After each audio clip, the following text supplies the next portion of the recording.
Hey, what's up? I'm Jason Howell, and I'm here with the Toshiba Excite 13 with a 13.3-inch display. It's a huge tablet. You can get for $650 the 32 gig version, or for $750 the 64 gig version.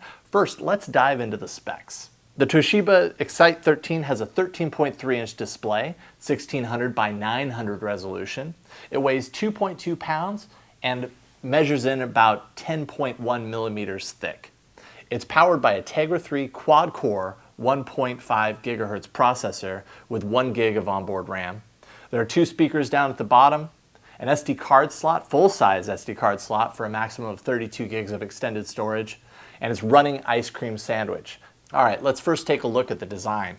There's a subtle rounding of the edges here, as well as kind of on the bevel, that really makes it comfortable to use over long periods of time.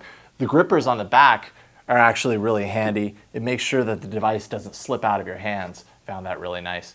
Plenty of ports and slots for expandability if you need to have those. At 2.2 pounds, it starts to feel a little bit heavy if you're holding it in your hand all the time. Now for the big differentiator of the device, that is obviously the size of the device. Typing on the keyboard in landscape is actually really difficult to do if you happen to be holding the device like this. However, if you place it on your lap and use it as if you were using a hardware keyboard on your laptop, it's actually a breeze to use. The keys are about the same size as they are on your laptop, if not a little bit bigger, so it's easy to punch out those long emails pretty quickly. This is really meant to be a home use tablet. I think that's how Toshiba is marketing this, meant to be something that you might find in your kitchen. They actually include this stand, which is a really nice inclusion. It allows me to do what I'm doing for this review. As well, it has a way that you can lay it down for typing as if it were a keyboard. Very handy, and this would allow you to have this propped up in your kitchen with a recipe on it, or propped up to watch a movie.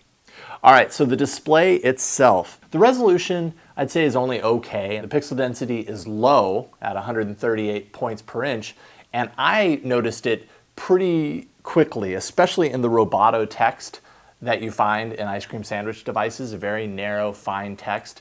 And that's just one example of how the text can kind of break up due to the pixel density. Video playback, most of the time I'd say the videos that I watched, if they matched 16:9 screen ratio, looked pretty good. Outside of that, when it's doing its own scaling, it can get a little rough around the edges. Same goes for games, actually. Riptide is fantastic on this device and it looks great. But when I'm playing an included game that came stock with the device, Reckless Racing, it didn't look so great throughout the entirety of the game. Now, the developer might partially be to blame for not scaling it properly to the device, but it's unfortunate that they include it with the device because it really shows off how something that's improperly scaled to the display can look. As for Ice Cream Sandwich, pretty close to stock, minus a few minor changes, and that's really good to see. And basic operations seemed pretty smooth.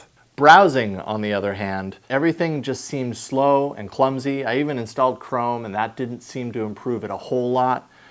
But pinching to zoom in and out and scrolling through, it was just a very blocky experience. I was not very thrilled with the camera performance on this tablet. The 5 megapixel rear-facing camera with LED flash rendered pictures that were just really blocky when you brought it onto your desktop and looked at it on a different display. And the camera was slow, especially in low light situations. Good light, it seems to take pretty rapidly. That was a little slow.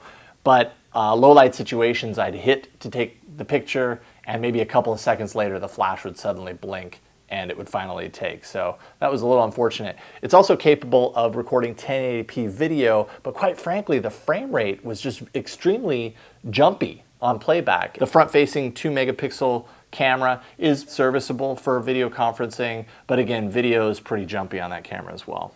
All right, so let's take a look at the pros of the device. Gaming is actually very engaging on the large screen and amply powered.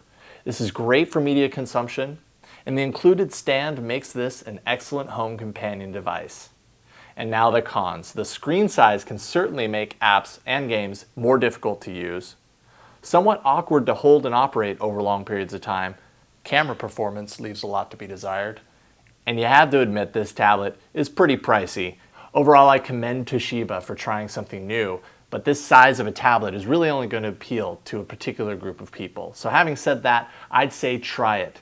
You might be part of the group that thinks that a 13-inch tablet isn't too big, but you won't know until you pick it up and check it out for sure. There's definitely space for this size of a tablet. You can check out my reviews on another show I do all about Android at twit.tv/AAA. Thank you so much for checking out my review of the Toshiba Excite 13.